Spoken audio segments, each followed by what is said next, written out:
ମୁଁ କୃଷ୍ଣଚନ୍ଦ୍ର ବେହେରା ପୁରୀ ଜିଲ୍ଲା ଛାତ୍ର କଂଗ୍ରେସ ମୁଖପାତ୍ର।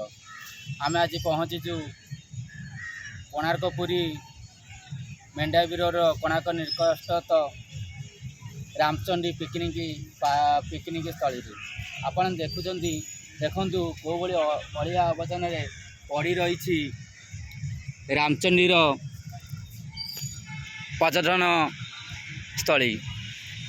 ଏଇଭଳି ଅବସ୍ଥାରେ ପଡ଼ି ରହିଥିବା ବେଳେ ହଜାର ହଜାର ଲୋକ ରୋଷେଇବାସ କରିବାକୁ ଆସୁଛନ୍ତି, କିନ୍ତୁ ଟୁରିଜିମ୍ ବିଭାଗ ଆ ଉପରେ କୌଣସି ଗୁରୁତ୍ୱ ନ ଦେଇ ଏହା ଏବେ ଅଳିଆ ଆବର୍ଜନାରେ ପଡ଼ି ରହିଛି।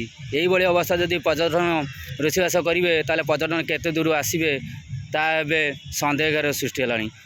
ମୁଁ ଜିଲ୍ଲାପାଳଙ୍କୁ ଅନୁରୋଧ କରିବି ଯଥାଶୀଘ୍ର ଆ ଉପରେ ପଦକ୍ଷେପ ନେଇ